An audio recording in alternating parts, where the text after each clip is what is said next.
Guten Tag, mein Name ist Lukas und ich mag Latein. Und ja, solche Leute gibt es. Und weil viele Leute Latein nicht mögen und oder Schwierigkeiten damit haben, erkläre ich euch heute, wie man Verben beugt. Zuallererst, meine lieben Kinder, wir wissen doch alle noch, was beugen oder konjugieren bedeutet, nicht? Sicher doch. Wir nehmen ein schönes Verb und verstümmeln es so weit, dass es in den grammatischen Zusammenhang passt. Das kennen wir alle aus dem Deutschunterricht, wenn dieses Wesen namens Lehrer uns die Aufgabe aufbürstet, das Verb essen zu konjugieren. Dann antworten wir in der Regel mit ich esse, du isst und so weiter und so fort etc. pp. Das geht in Latein natürlich ein wenig anders. Möchte ich nämlich das zauberhafte Verb amare in die zweite Person Singular Gegenwart konjugieren, das heißt die Lehrerin oder der Lehrer möchten, dass ich das tue, dann würde ich mit amas antworten. Du liebst. Das tust du doch hoffentlich, oder? Denn wer nicht den Tag vor dem Morgen liebt, hat schon den Vogel auf dem Dach verloren oder so. Aber wie ihr scharfsinnigen Biester sicherlich alle begriffen habt, man nimmt den Infinitiv, in dem Fall amare, und wechselt die Endung aus. Ganz einfach. Euch zu erklären, was für Endungen daran klamüsert werden müssen, das ist meine heutige Aufgabe. Wir unterscheiden in Latein nach 5 Beugungs- oder Konjugationsformen. Da gibt es die A-Konjugation, die E-Konjugation, die konsonantische Konjugation, die Mischkonjugation, auch kurzvokalische I-Konjugation genannt, und die langvokalische I-Konjugation. Fühlt euch nicht erschlagen, das Ganze wird tatsächlich einfacher, als man am Anfang glauben mag. Das hat mich früher nämlich auch sehr eingeschüchtert. In genau diesem Video werde ich euch die Konjugation für den Indikativ Präsens aktiv näher bringen. Also sowas wie wir leben oder du rechnest. Ganz grundlegende Sachen also. Zunächst müssen wir uns dafür ein paar Endungen einprägen. Genauer 6 Stück. Das Schöne ist, die gelten für alle Konjugationsformen. Habt ihr die alle im Kasten, dann habt ihr es schon fast geschafft. Denn diese Endungen sind schon die halbe Miete. Diese unheilvollen Endungen lauten für den Präsens in der ersten Person Singular O, für die zweite Person Singular S, für die dritte Singular T, für den ersten Plural muss, für den zweiten Plural tis und für den dritten Plural nt, also nt. Fangen wir mal mit der A-Konjugation an. Dass ein Wort nach der A-Konjugation gebeugt wird, erkennen wir folgendermaßen. Nehmen wir mal die beiden lateinischen Wörter laudare und manere. Man erkennt das Verb der A-Konjugation daran, dass vor dem r am Ende des Infinitivs der Buchstabe a steht. Deshalb kann man an diesem Beispiel auch wunderbar erkennen, dass das Wort laudare nach der a gebeugt werden muss.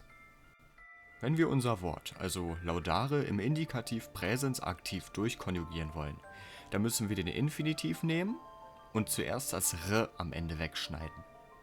Dann können wir ganz bequem, außer bei der ersten Singular, an den Rest unsere Endung anwenden. Das sieht dann folgendermaßen aus. So, Achtung! In der ersten Person Singular überschreibt die Endung, also unser O, den Lautwert des A's, also es verschwindet einfach. In dem Fall bleibt dort dann einfach nur laudo stehen und das geschieht nur in der A und der ein wenig später auftauchenden konsonantischen Konjugation. Dem Himmel sei Dank wird der Rest ansonsten regelmäßig durchkonjugiert. Das bedeutet, wir brauchen nur an die anderen Personen unsere jeweiligen Endungen anzufügen und dann ist die Sache auch schon geritzt. Laudare durchkonjugiert wäre dann also laudo, laudas, laudat, laudamus, laudatis, laudant. Kommt man nun also zur E-Konjugation und ein Verb der E-Konjugation erkennt man an dem langen E vor dem R im Infinitiv. Wichtig ist hierbei, dass es eindeutig lang sein muss, also wird das durch ein Makron, so ein Überstrich, auf den lang zu sprechenden Vokal dargestellt. Hier können wir jetzt also getrost das andere Wort, also manere, benutzen. Von dem Infinitiv schneiden wir dann die Endung r ab und an den Rest fügen wir dann wieder unsere Personalendungen an. Das lange E im ersten Singular bleibt aber, nicht so wie in der A-Konjugation. Durchkonjugiert lautet es also folgendermaßen: maneo, manes, manet, manemus, manetes, manent. Die konsonantische ist da schon wenig anders. Man erkennt konsonantisch zu konjugierende Verben immer an einem kurzen E vor der Infinitivendung und öfter haben kurze Vokale so einen kleinen gebogenen Strich drüber, um die Kürze anzuzeigen. Ich bin der Meinung, das Ding heißt brevis. Als Beispiel für die konsonantische nehmen wir mal das nette Wörtchen vadere. Um nochmal darauf aufmerksam zu machen, es wird vadere ausgesprochen, nicht vadere. Im ersten Singular wird das kurze e dann schon wieder vom o überschrieben. Wie bei der A-Konjugation also. So, und jetzt Achtung, bei den restlichen Formen wird das kurze e dann zum i. Außer beim dritten Plural, da wird es zum u, also vadunt. Durchkonjugiert lautet das Ganze also vado, vadis, vadit, vadimus, vaditis, vadunt. Und jetzt kommt meine persönliche Hasskonjugation, nämlich die gemischte oder auch kurzvokalische i-Konjugation genannt. Der Infinitiv sieht genauso aus wie bei der konsonantischen, also auch ein kurzes e vor der Infinitivendung. Als Beispiel nehmen wir hier das Wort capere. Man sieht's, kurzes e, capere. Die Unterschiede beim Konjugieren sind folgende. Das kurze e fällt nicht wie in der A und der konsonantischen weg, sondern wird da auch zum i, also capio. Und der dritte Plural geht auch ein wenig anders, da wird das e zum iu, capiunt. Durchkonjugiert ist es also capio, capis, capit, capimus, capitis, capiunt. Jetzt fragt ihr euch sicherlich, wie man im Infinitiv ein Verb der konsonantischen und der gemischten Konjugation voneinander unterscheiden kann.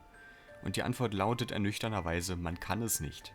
Glücklicherweise stehen in den Vokabellisten aber so gut wie immer die Stammformen der Verben daneben, also immer der erste Singular. Im Buch würde also folgendes stehen: capere, capio, cepi, captus. Fangen, nehmen und so weiter. Hat viele Bedeutungen das Wort. Das erste, also capere, ist der Infinitiv. Den erkennt ihr ja an dem RE am Ende. Das nächste, was da steht, ist die Stammform für den Indikativ Präsens. Und wenn man die Stammform kennt, dann weiß man auch, ob man da ein konsonantisch oder gemischt konjugiertes Verb vor sich hat. Denn wir wissen ja, dass die konsonantische im ersten Singular kein IO hat, sondern nur O. Also muss das Verb gemischt konjugiert werden. Die anderen beiden Formen da sind für uns erstmal unwichtig, das ist Stoff für andere Videos. Kommen wir nun also zur letzten Form, die langvokalische I-Konjugation. Verben, die nach der I konjugiert werden, haben, wie der Name schon sagt, ein I vor der Infinitivendung stehen. Beispielwort audiere. Das wird genauso konjugiert wie die gemischte, ganz einfach also. Audio, audis, audit, audimus, auditis, audiunt. Ich weiß, man fühlt sich von all diesen Tabellen sicherlich erschlagen, aber wichtig ist bloß, dass man sich die Unregelmäßigkeiten merkt, also dass in der A und der konsonantischen im ersten Singular das A bzw. das E von dem O überschrieben werden und dass in der gemischten und der I der dritte Plural immer auf iunt endet. Der Rest ist immer regelmäßig. Gott sei Dank auch. Soweit war es das für den Indikativ aktiv. Zu den Passivformen und zum Konjunktiv werden eventuell noch andere Videos folgen, falls euch das hier gefallen hat. Ansonsten wünsche ich euch noch viel, soweit man es als Spaß bezeichnen kann, beim Lernen. Bis denne!